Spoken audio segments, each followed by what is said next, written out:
Sud Radio, les clés d'une vie, Jacques Pessis. Les clés d'une vie, celle de mon invité.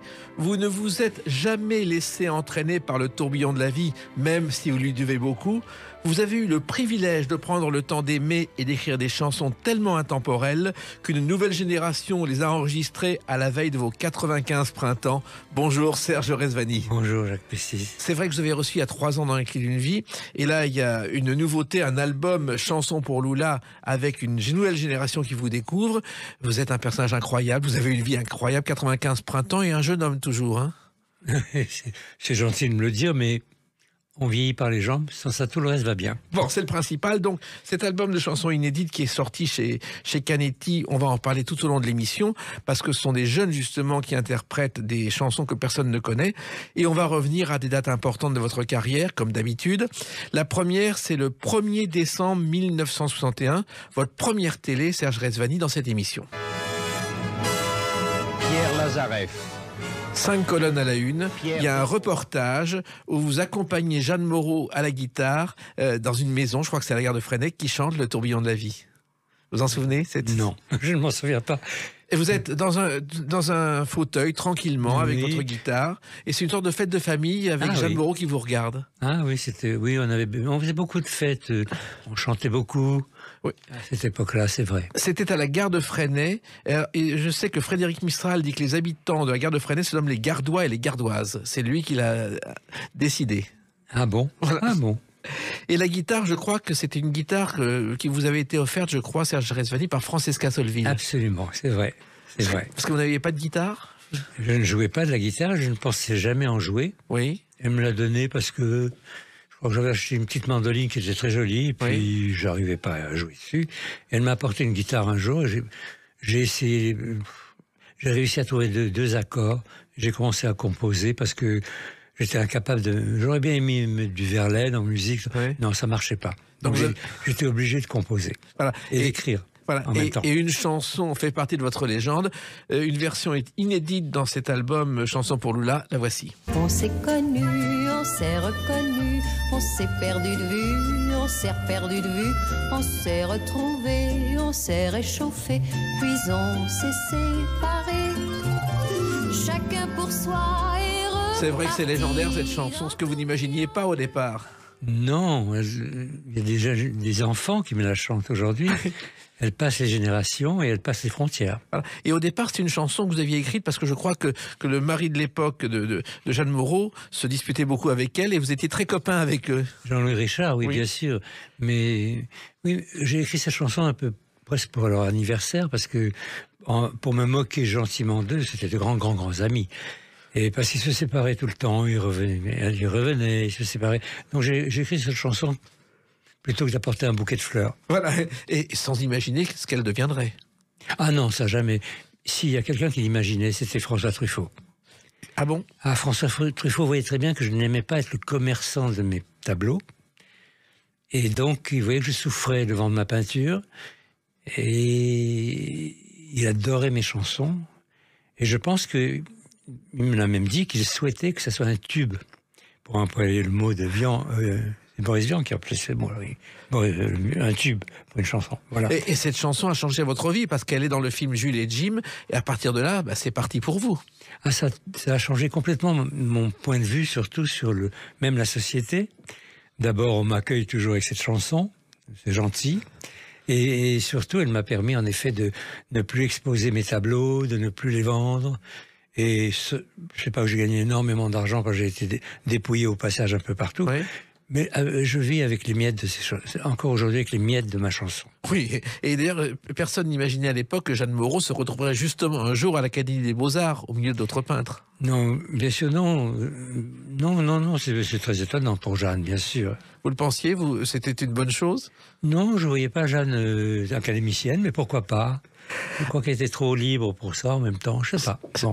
En tout cas, à l'époque, vous avez signé cette chanson sous un pseudonyme, Serge Rezvani, Cyrus Baziak. Pourquoi? Bassiac, je suis d'origine russe, Bassiac veut dire va-nu-pied, et c'était une manière un peu de dire que je n'en faisais pas une affaire d'argent, et que je restais libre et surtout à côté. Voilà. Vraiment va-nu-pied, c'est vrai. Et ce qui est étonnant, c'est quand vous avez déposé cette chanson plus tard, on vous a dit, vous n'êtes pas un musicien à la SACEM, Oui. et vous avez dû prendre des co-auteurs. Mais j'ai dû passer un examen de Compositeur, je crois. oui, de mélodiste. de mélodiste, voilà. Et bien que la chanson, rien que de me rendre à la SACEM, dans la radio l'a passée 3 ou 4 fois, elle passait tout le temps Oui. sur les ondes. Mais ce n'était pas juste, c'était pas bien de leur part. Parce que ça m'a privé de la moitié de mes droits musicaux pendant des années, parce que j'ai dû signer avec de très gentils musiciens qui n'avaient rien à voir avec mes chansons. Parce que c'était la loi. Puis un jour, j'ai récupéré le tout. Voilà. Voilà. Mais en même temps, la musique était venue tout de suite, les paroles tout de suite. Ben, vous savez, je peux pas dire, ça m'est naturel. C'est vraiment, oui, je ne prémédite pas, je n'ai aucune raison d'écrire une chanson autre que de ne pas en écrire. Alors, il se trouve qu'un jour, Jean-Luc Godard est en repérage de son film Pierrot le Fou, et il entend cette chanson à la radio, il dit « Je veux une chanson de cet auteur ». Voilà, il est arrivé à l'improviste chez moi en me disant, voilà, je vais faire un film, je fais des repérages à Porquerolles. Est-ce que vous avez... J'avais 3 chansons sur mon magnétophone à l'époque. Il les a entendues, il m'a dit, c'est exactement les chansons qu'il me faut, et puis voilà. Donc, C'était Pierrot le Fou, je crois. Pierrot le Fou, Voilà. bien sûr. Et il est arrivé chez vous à 7h du matin sans prévenir. Absolument. Ça vous a surpris, Serge Rezvani? Oui, parce que j'avais très envie de le connaître. Et puis surtout, ce qui est étrange, c'est qu'il était dans un moment difficile avec Anna. Et il a surpris un couple qui s'adorait, qui était charmant, on riait, on était heureux. Pendant que lui, Pierrot le Fou dit exactement la vérité. Pour lui, une femme était une emmerdeuse, elle ne pouvait pas vous permettre à un créateur de créer, et il s'enveloppe la tête de dynamite et il se fait sauter. Hein. C'est terrible. C'était très violent. C'est très bien. Il se trouve que Pierrot le Fou, le titre du film, c'était Le Démon de 11 heures à l'origine. Ah, je C'est sais le pas. premier titre. Et qu'au départ, c'était Michel Piccoli et Sylvie Vartan qui devaient tenir les rôles principaux. Et puis ça n'a pas marché. Donc il a changé la distribution, Godard. Il a demandé à Belmondo de l'aider financièrement. Et c'est comme ça que le film est Non, né. je ne savais pas. Voilà. Oui. Et dans ce film, il y a cette chanson chantée par Anna Karina, Ma ligne de chance, signée Serge Rezvani. Et Belmondo. Ma ligne tes chances, ma ligne tes chances. Dis-moi chérie, qu'est-ce que t'en penses? Ce que j'en pense, quelle importance! Je suis fou de joie tous les matins. Là aussi, c'était un succès. Oui, malheureusement, Belmondo, je l'ai fait travailler, mais il n'avait pas d'oreille, il ne pouvait pas Ah bon chanter. Non, oui, mais c'est merveilleux, la séquence est très belle. Oui. Parce qu'il déclame la chanson, et c'est très joli, très très joli. Et là aussi, vous vous êtes retrouvé dans un univers que vous n'imaginiez pas, Serge Rezvani. Ah, oui, ça, le monde du cinéma n'était pas pour moi. Il y a trop d'attentes entre les plans. Oui, ah bon? Oui, oui. J'ai joué une fois dans un film par amitié avec Truffaut. Mais après, bien sûr, toute la nouvelle vague voulait m'engager comme comédien, mais non, il n'était pas question. J'ai trop attendu entre les plans. C'est Claude Darget, présentateur de journal télévisé dans les années 50, qui a dit « Le cinéma, c'est 8 heures d'attente pour une minute de génie Ah oui, ». C'est exactement ça. Exactement. En revanche, Jeanne Moreau, vous avez continué à travailler avec elle. Il y a eu un album dans les années qui ont suivi le film de Truffaut. Ben, c'est Jacques Canetti qui a eu l'intelligence et la sensibilité de prévoir ce que ça allait devenir, parce que il a réussi à persuader Jeanne Moreau qui était un peu réticente, parce qu'elle était trop professionnelle pour se risquer à chanter comme ça. Donc elle a travaillé et elle a fait un disque, et Jacques Canetti en a fait un deuxième. Il y a eu 2 disques, il y a eu 2 vinyles. Voilà. Très beau. Et récompensé, je crois, par le Grand Prix de l'Académie Charles Cros. Voilà. Et sur cet album qui vient de sortir de chez Jacques Canetti, Chanson pour Lula, il y a une chanson qu'on ne connaît pas de Jeanne Moreau, c'est Paris te me rend dingue. Quand je prends la dernière rame, je suis tout comme le naufragé. Mes poumons, ils sont en panne, ils ont besoin de s'aérer. Je rêve de blanches baleines, d'ambre gris. Cette chanson dans était la- totalement inédite, Serge Rezvani. Elle était inédite, absolument. Non, elle a été je pense qu'il n'y avait plus la place pour... elle a été mise de côté, Oui. quoi. Oui.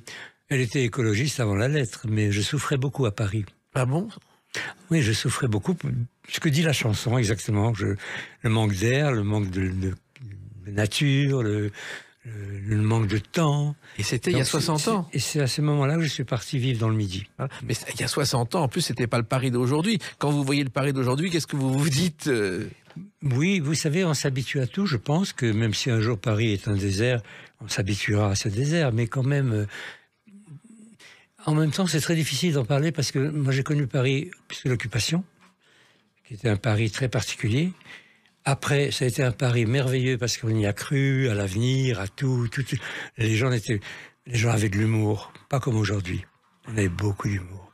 Il y a quelqu'un qui avait beaucoup d'humour, mais qui n'a pas aimé cette chanson, Serge Rezvani, et il vous l'a dit, c'est Boris Vian.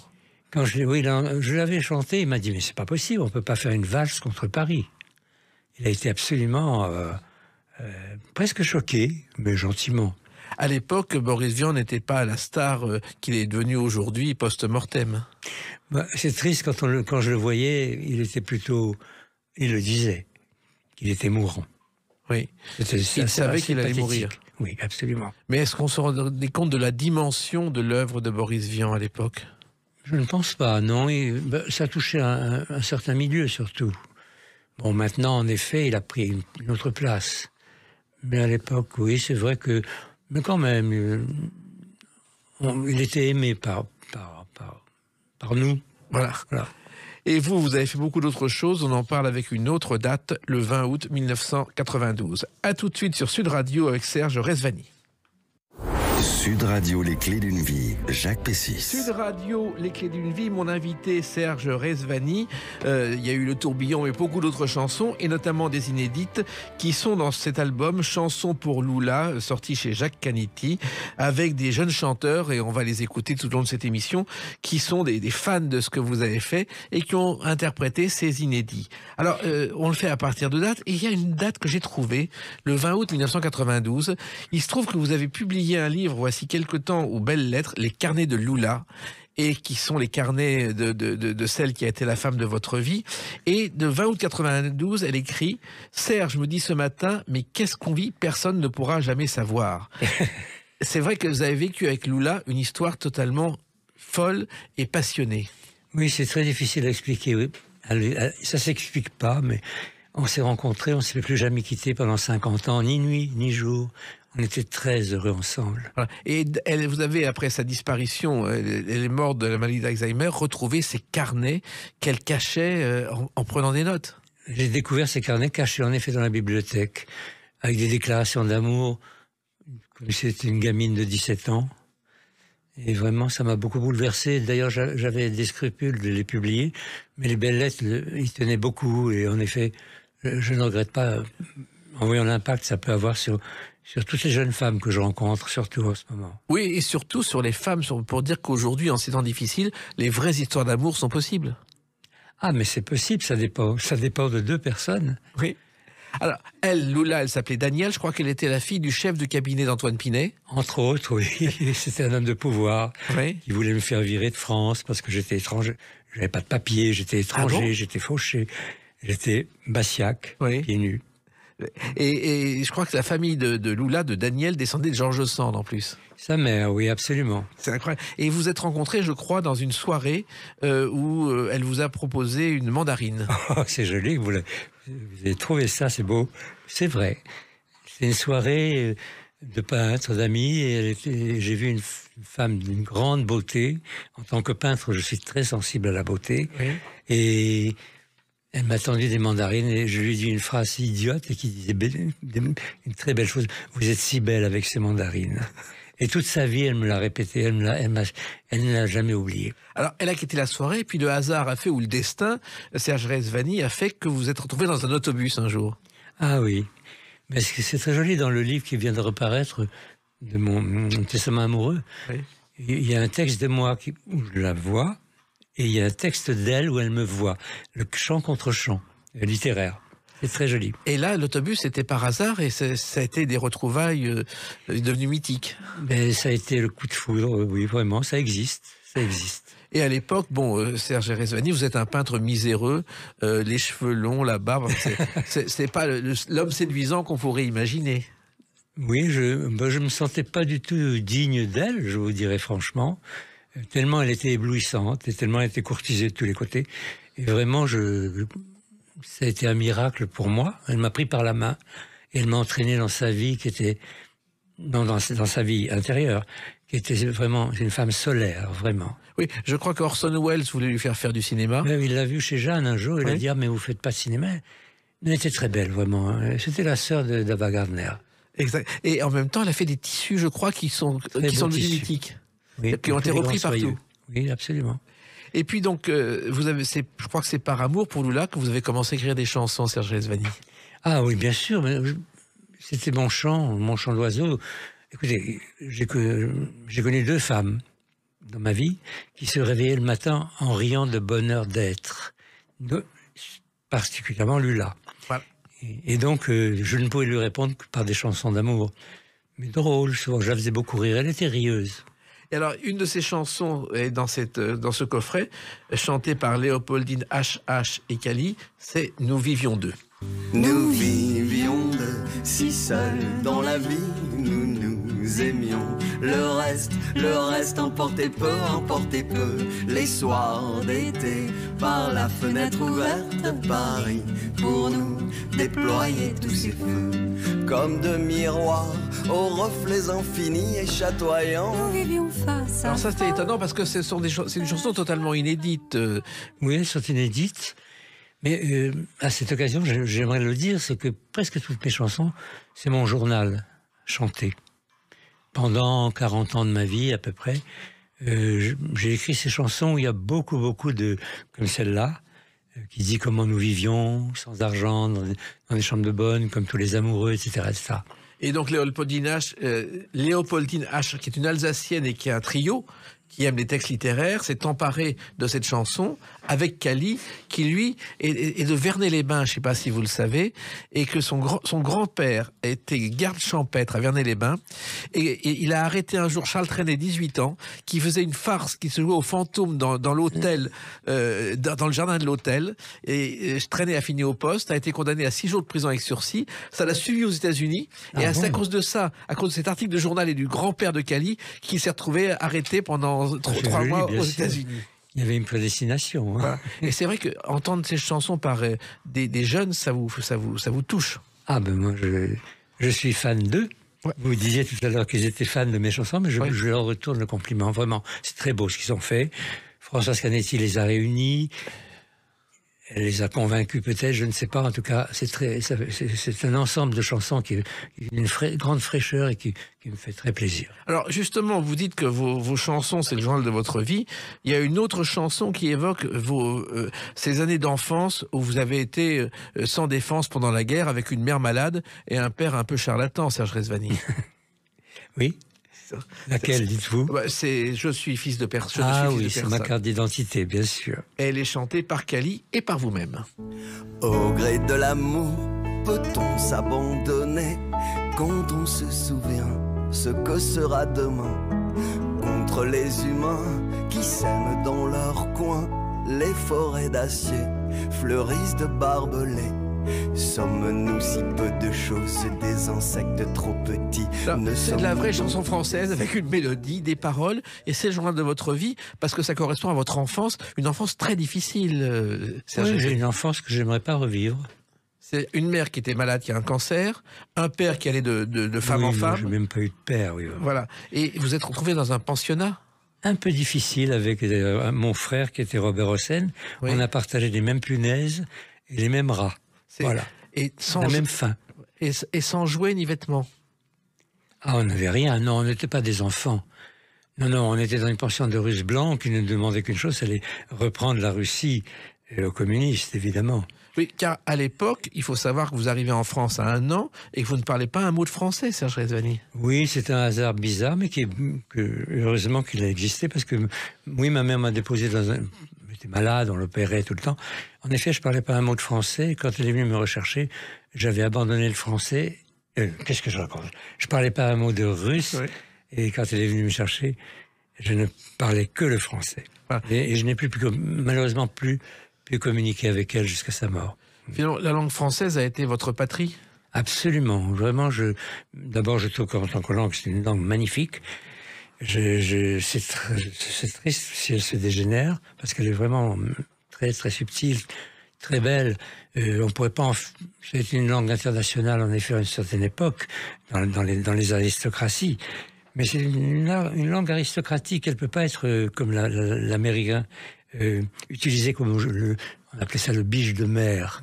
On n'aurait jamais pu faire le biche de mer de la France, du français. Et comment vous avez appris le français alors que vous aviez des moments très difficiles?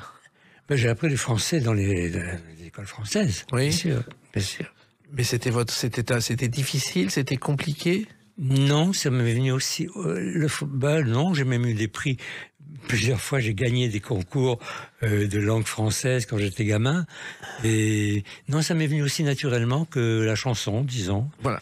Et le fait que des jeunes comme Cali reprennent ses chansons et que vous la chantiez avec lui, c'est Bien quand même sûr. une transmission. Pourquoi Oui. avoir chanté cette chanson avec lui? Ah, ça, c'est pas moi. C'est Françoise Canetti qui a eu la belle idée de nous réunir tous les deux là, sur cette chanson, qui d'ailleurs, elle a été un petit peu coupée, mais elle commence « Je ne suis fils de personne, Oui. je ne suis d'aucun pays, je me réclame des hommes qui aiment la terre comme un fruit. » Ça, c'est ma carte d'identité, vraiment. Oui. Et avec Calice, c'était très, très beau de la chanter, surtout qu'il a un accent tout à fait étrange, que je trouve très particulier. C'est très joli comme il chante, et c'est une personnalité, je le connaissais pas, très séduisante. Vous connaissiez un peu, vous suiviez un peu les jeunes d'aujourd'hui? Pas du tout. Pas du tout. Pas du tout, je les découvre avec joie, avec mes paroles dans leur bouche, c'est merveilleux. Eh bien justement, on va continuer à les découvrir et à découvrir cet album inédit avec une autre date, le 29 août 2007. A tout de suite sur Sud Radio avec Serge Rezvani. Sud Radio, les clés d'une vie, Jacques Pessis. Sud Radio, les clés d'une vie, mon invité Serge Rezvani. Bon, on a parlé du tourbillon, de votre jeunesse, de votre livre Les carnets de Lula, où vous évoquez Lula, la femme avec qui vous avez vécu pendant 50 ans. Et puis il y a cet album sorti chez Jacques Canetti, Chansons pour Lula justement, avec une nouvelle génération qui reprend des tas de chansons inédites. On les écoute au fil de l'émission. Et j'ai choisi une date, le 29 août 2007, parce que je ne sais pas si vous le savez, ce jour-là, à l'Université catholique de Louvain, Nathalie Dinsart lit son mémoire de licence en sciences de la famille, intitulé « Rezvani, troubadour contemporain, quel amour a pu rassembler en une seule femme l'épouse et l'amante et se répandre sur toute une vie ». Vous êtes au courant de ce mémoire? Pas du tout. Là, il y a eu un mémoire sur vous à l'Université de Louvain. Ah bon? Vous ne saviez pas? Ah, merci Louvain.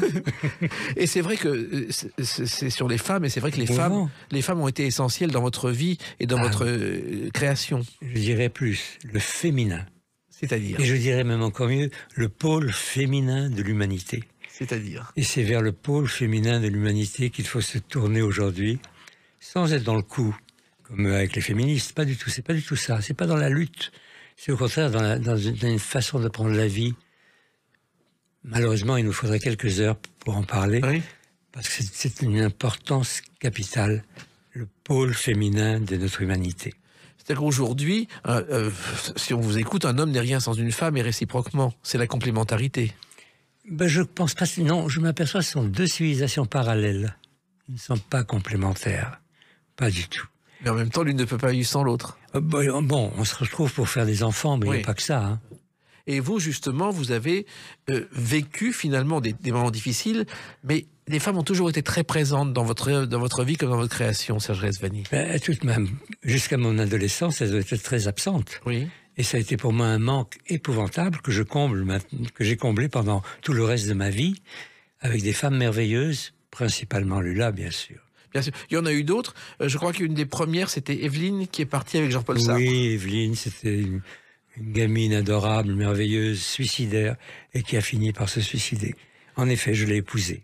Et il y a eu Eva, qui est la compagne du temps de Montparnasse. Oh là là, oui, il y a eu, voilà, oui, c'est ça.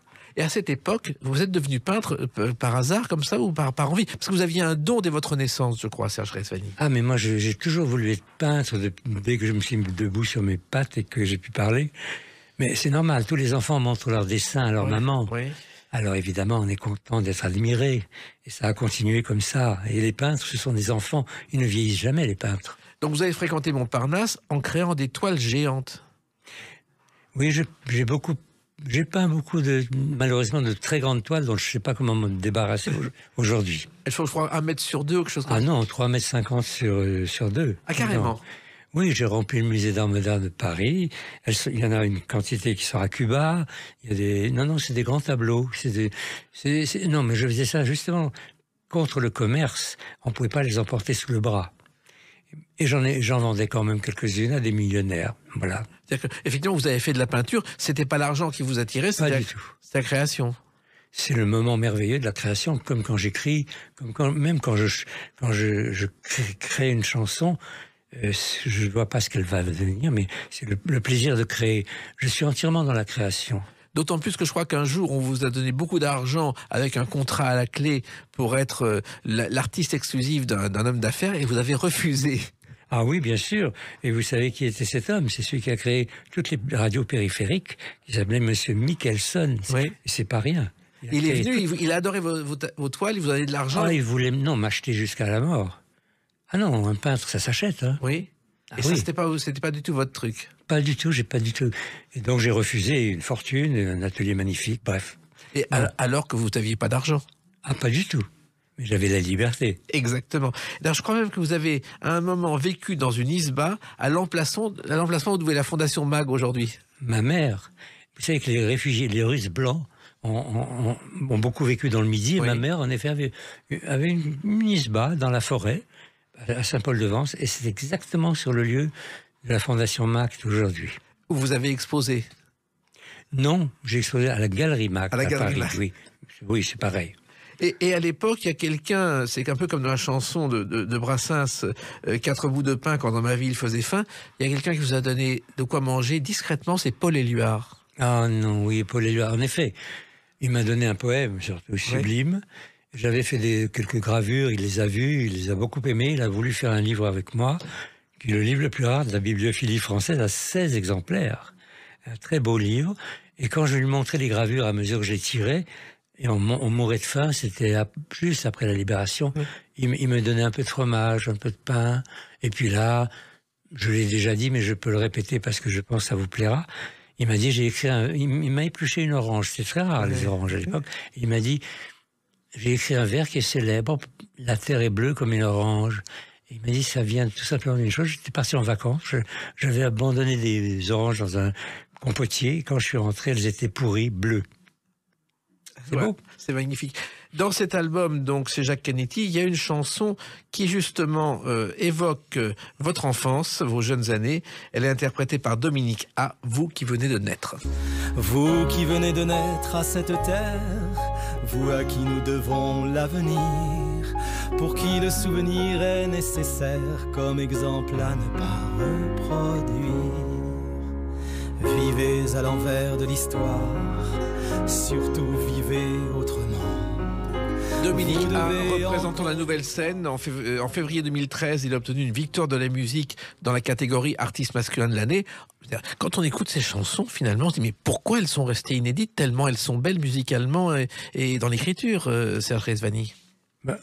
Oui, ça, il a fallu que Françoise Canetti vienne fouiller chez moi. Elles étaient dans un tiroir, toutes. Il y en a 130. Oui. Mais je trouve que cette chanson, j'y tiens beaucoup. C'est ma dernière. Je l'ai écrite il y a 3 mois, il y a 4 mois, je crois. Et c'est ma dernière chanson. Oui. Et chantée par Dominique A., je trouve que c'est une merveille. Absolument. C'est vraiment presque une évocation de vos jeunes années? Non, c'est une évocation des jeunes d'aujourd'hui auxquels je donne le conseil de ne pas trop écouter les vieux, de regarder la terre comme elle est belle quand même. Oui. Et puis, bon, j'ai été très froissé de voir une petite jeune fille récemment, de 15 ans, dire « Ah, moi, je pense à ma retraite. » Et je trouve ça très, très triste. Oui. La retraite, c'est un mot que vous n'avez jamais employé, vous-même. Je ne savais pas qu'il y en avait une, puisque j'ai perdu 10 ans de retraite. Ah bon? Ah, il faut la demander. Oui. Je ne l'avais pas demandé. Encore une fois, l'argent ne vous intéresse pas de ce côté-là. Évidemment, si j'en avais manqué, peut-être j'aurais été avisé, mais je ne savais pas. Voilà, on ne peut pas tout savoir. Non, surtout ça. Et puis, il y a une autre femme qui a compté dans votre vie et avec qui la vie a continué après le départ de Lula, c'est Marie-Josée Natte. Et c'est vrai qu'on l'a connue et c'était une comédienne qui est entrée dans votre vie, j'ai l'impression. C'est plutôt moi qui suis entré dans la sienne. J'étais vraiment dans un état assez désespéré. Lula venait de mourir après 10 ans d'Alzheimer. Donc j'étais épuisé. Elle m'a pris par la main, elle m'a dit viens dans ma maison de Corse. Elle m'a pris par la main Et j'ai vécu 15 ans merveilleux avec elle. Nous avons fait un très beau jardin, dont on a tiré même un livre, tellement il était beau. Sa maison, qui est cette espèce de tour entourée par la mer. On a passé 15 belles années, vraiment. Extraordinaire, et c'est vrai qu'elle vous aimait profondément. Elle vous aimait et elle vous admirait, car les femmes que vous avez aimées vous admiraient, Serge Rezvani. Oui, ça, c'est pas à moi de le dire, mais j'en ai recueilli toutes les fleurs, dirons-nous. Et d'ailleurs, vous racontez beaucoup de choses sur votre vie dans un livre qui est également sorti aux Belles Lettres il y a quelque temps, Beauté, j'écris ton nom, où vous racontez justement votre parcours d'écriture et des interrogations sur votre vie. Oui, c'est un livre qui est assez important pour moi et que pour les peintres, parce que pour la première fois, je pense analyser d'une manière assez claire ce qui s'est passé dans l'art en Europe par rapport aux États-Unis, comment la peinture française a été démolie par le dollar. Ça a été très, très Gertrude Stein, c'est toute cette histoire avec Picasso. Disons, je mets ça à plat et je pense que pour une fois, je l'explique d'une manière assez claire. Et aujourd'hui, et puis j'essaie de faire comprendre que on parle de Kunz, évidemment. Oh, Kunz. Je dis, mais non, Kunz, il ne descend pas de Léonard de Vinci. C'est du Disneyland. Prenez-le comme la distraction. Et devant les œuvres aujourd'hui, quand vous allez à la FIAC, les gens n'ont pas d'autres mots devant les choses qu'on montre que de dire, ah, c'est marrant. Parce qu'ils savent pas quoi dire. C'est devenu un critère. C'est marrant. Bon, très bien. Nous sommes vraiment... On est dans la marrantitude aujourd'hui, vraiment, il faut dire. Oui, et heureusement, il y a la chanson. Et il y a cette chanson que vous avez écrite pour Elena Noguera, que vous réinterprétez dans cet album. Elle s'appelle « Caresse-moi, j'adore ». Je t'ai donné mon corps contre ton corps, sans te donner mon cœur contre ton cœur. Je t'ai donné mon corps. Une chanson que vous parlez sur un fond musical. Oui, c'est une chanson musicale. En effet, Elena Noguera l'a créée. D'ailleurs, c'était pas une femme de la créer. C'était un homme. Donc, finalement, je l'ai chuchoté comme si j'étais dans une alcôve avec une femme, en effet. Et Elena Noguera était aussi une fan de vos chansons pour créer cette chanson. C'est arrivé comme elle a enregistré un disque entier de mes chansons, oui, chez Universal. Oui, mais Elena, oui, elle chante souvent mes chansons. Et puis cette chanson aussi, c'est aussi Anna Gaël qui a été votre dernière compagne, qui nous a quittés aussi prématurément. Et il y a une chanson qui évoque justement l'amour, même à 95 ans, et c'est Dominique A qui la chante, ça s'appelle Les Vieux Amoureux. De temps s'en est allé, sans qu'on voit passer le temps, car nos si belles années ont duré longtemps. C'est que le temps a passé, sans qu'on ait pu s'en douter, les jours, les mois, les années se sont envolés. Souviens-toi toutes nos rencontres, tous nos rendez-vous. Nous sommes chaque fois pris contre, oui tout contre nous. Chaque jour fut un premier jour dont on espère tout. Que chaque jour soit jour d'amour entre nous. Encore une fois, l'amour est présent, Serge Rezvani. Et j'admire beaucoup comme il chante. Oui. C'est beau, hein. C'est beau, mais en même temps, les vieux amoureux, Non, mais chez Dominica, il y a une part de féminité qui est merveilleuse. C'est vraiment très complet, la façon dont il chante, avec discrétion, c'est beau, c'est très beau. Pour cette chanson aussi. Puis un truc tout simple, c'est qu'aujourd'hui, on fait des sons et plus de mélodies. Vos chansons, c'est de la mélodie et du texte. C'est pas si fréquent. Mais je suis en train de travailler aux épreuves d'un livre qui va sortir le mois prochain, où il y a toutes mes chansons, sous le titre de Chansons silencieuses chez Philippe Ray. Donc j'aurai toutes mes chansons en poème, sans la musique. En même temps, les mélodies, elles vous viennent comme ça, parce que vous n'avez jamais appris la musique. Non, mais je suis russe. Oui. et ma musique est plutôt russe. Et vous savez, les Russes, quand ils sont entre eux, russes. J'avais un grand ami, c'était Serge Poliakov, le peintre. Oui. Dès qu'on se retrouvait, on prenait la guitare et on chantait. Hein. Et puis j'ai beaucoup vécu à Venise, et les Italiens, c'est pareil. Dès qu'on se retrouvait, ils chantent. La chanson fait partie c'est le lien social. En France, c'est un peu différent. En France, ça devient des sketchs. Oui. C'est très, très travaillé, c'est très beau, c'est autre chose. Mais moi, je serais plutôt dans la chanson effusive, de la réunion, d'être entre soi. Et tout d'un coup, la chanson arrive toute seule. Et tout d'un coup, on va se retrouver avec une autre date, le 24 mars 2023. À tout de suite sur Sud Radio avec Serge Rezvani. Sud Radio, les clés d'une vie, Jacques Pessis. Sud Radio, les clés d'une vie, mon invité est Serge Rezvani.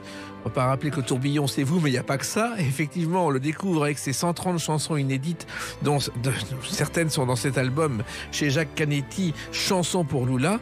Alors, c'est un album de chansons avec des titres qui dormaient complètement et que vous avez ressortis pour les enregistrer avec une nouvelle génération. C'est né comment, ce projet ? Écoutez, j'ai toujours chanté mes chansons. Ensuite, il faut bien, je veux le rappeler quand même, que les éditions Actes Sud ont enregistré 6 CD de moi. Oui. Je chante avec un guitariste merveilleux d'ailleurs, Amaury Filiard, et je les ai toutes enregistrées, mes chansons, pour qu'elles soient là, qu'elles existent quelque part, puisque je n'écris pas la musique. Et puis tout ça est resté en rade depuis des décennies. Il a fallu que je rencontre Françoise Canetti, dès qu'elle les a entendus, elle a commencé à mettre en route ce projet, ce qui n'était pas très facile. Et donc, elle a même repris toutes ces chansons chez Actes Sud, c'est maintenant entre ses mains. Et je suis très heureux de ça. Oui, parce que vous dites qu'il y a 120 chansons légères comme des ailes de papillon. Absolument. Parce que la chanson doit être légère. Ah, il ne faut pas les prendre avec des gros doigts. Non, sûrement pas. Alors, l'idée de les faire enregistrer par une nouvelle génération, c'est né comment ? Ah, il faut le demander à Françoise Canetti, c'est elle qui l'a... Oui, mais en même temps, c'était des jeunes qui vous connaissaient, Dominique A, Vincent de Dienne, Léopold Dinache, ils vous connaissaient. J'aurais jamais été leur demander, je les connaissais pas. Mais eux, vous connaissez.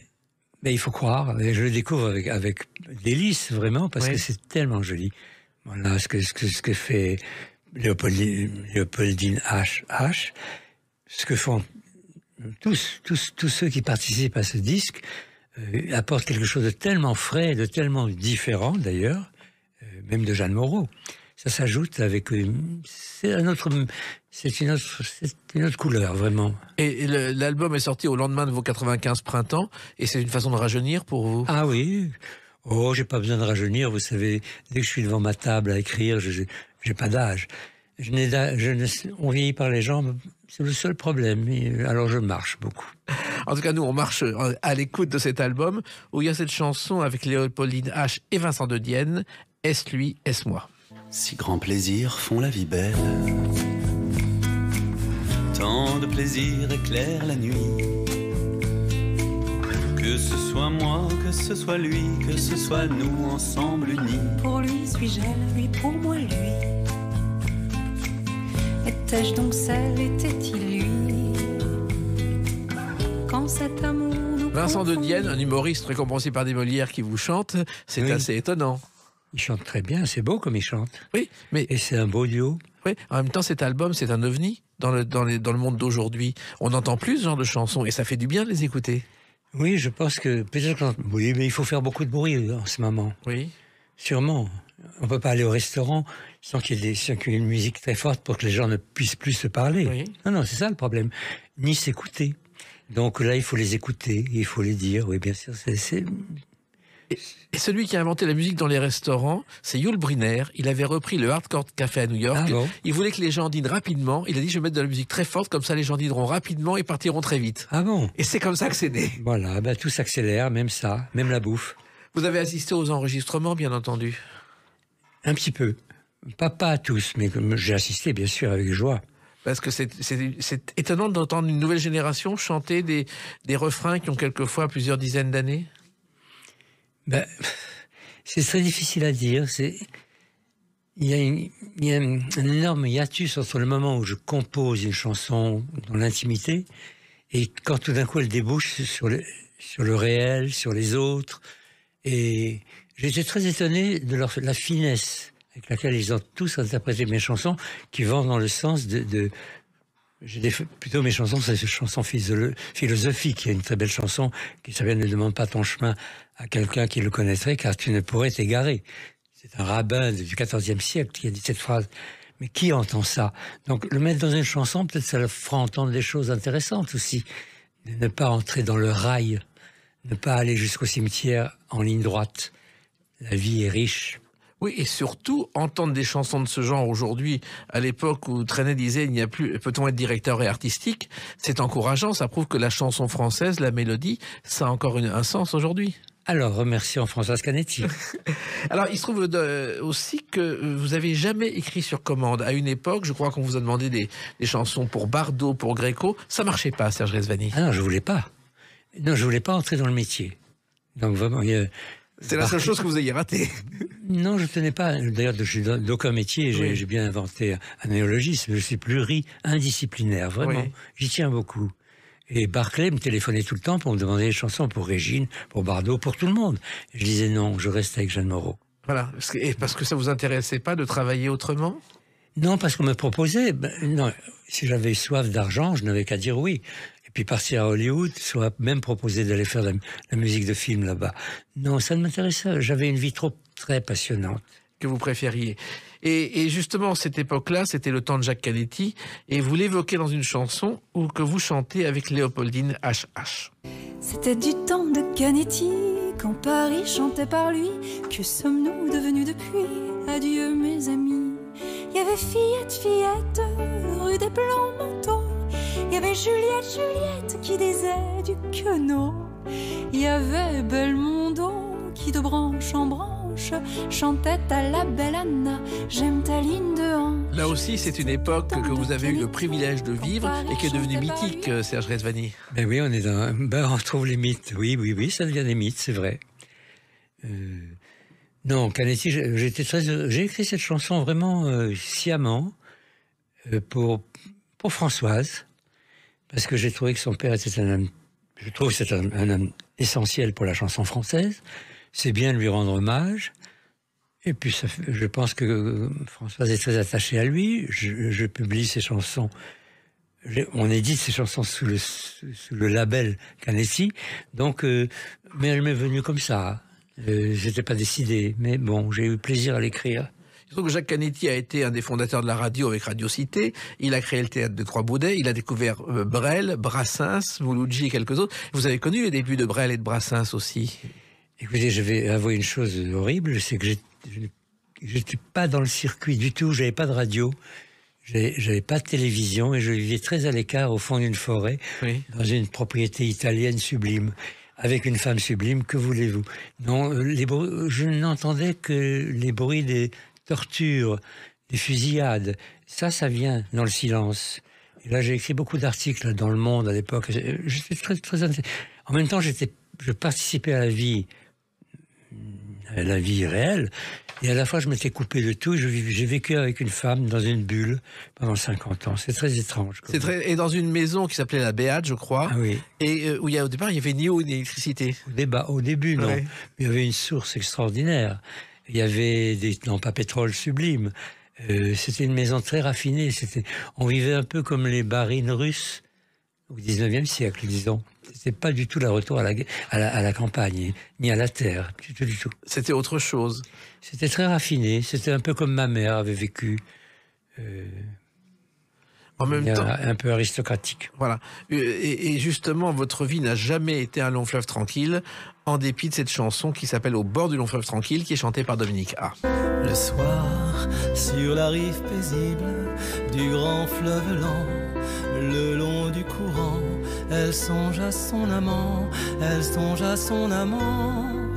son amant qu'elle attend, pendant que le beau fleuve lent suit son cours paisible et indifférent. Des arrangements de Gérard Daguerre, qui a travaillé avec Mona Heffter, qui vous a finalement aussi sorti de l'ombre, parce que pendant 15 ans, on n'a pas entendu vos chansons, Serge Rezvani.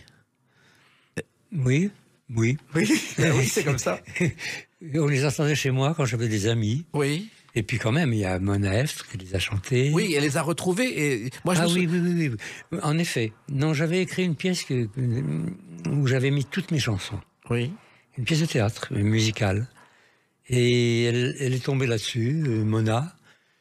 Et puis donc, elle est venue me voir, elle m'a demandé des chansons, je lui ai dit, je les refuse jamais. Voilà. Ça à personne. Et donc, elle a fait un tour de chant très beau. On est devenus très amis en même temps. Mais même j'ai écrit certaines chansons en pensant à elle. Et moi, Elle a fait 2 disques. Ouais, et elle y croyait tellement, je me souviens de vous avoir rencontré dans un café près de l'Opéra Comique un soir, tout timide, vous étiez là étonné que Mona Heffre et que des gens chantent vos chansons encore. Mais oui, c'était toujours un cadeau, puisque je n'ai jamais pensé à ce qu'elle soit... J'ai rien fait pour qu'elle soit diffusée, qu'elle soit connue.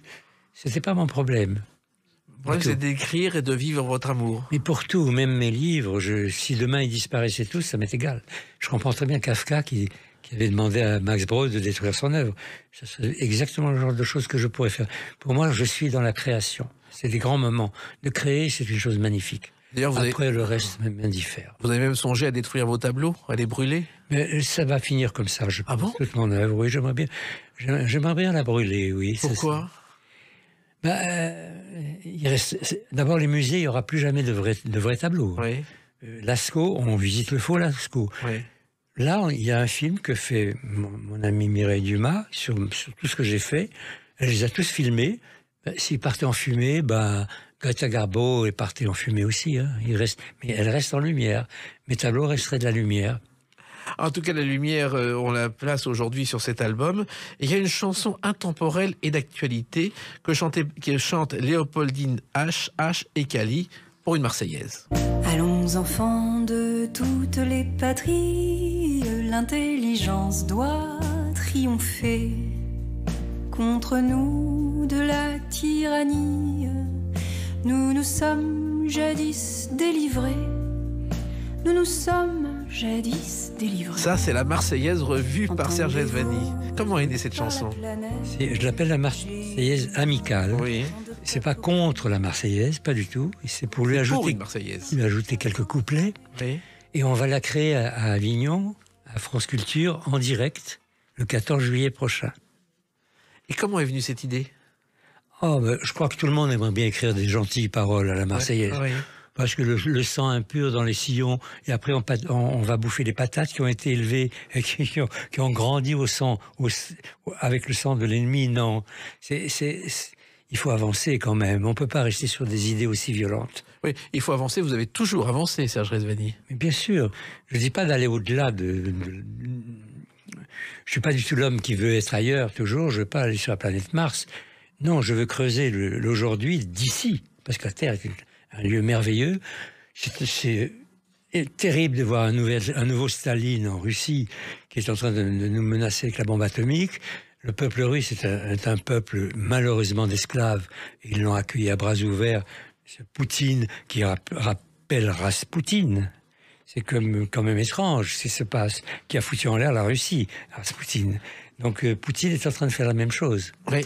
Et nous allons payer ça? C'est pas possible quand même. J'espère qu'on ne le payera pas. Et j'espère surtout aussi que vous continuerez à écrire parce que vous n'allez pas vous arrêter comme ça à 95 ans. Ah non, mais j'écris en ce moment beaucoup.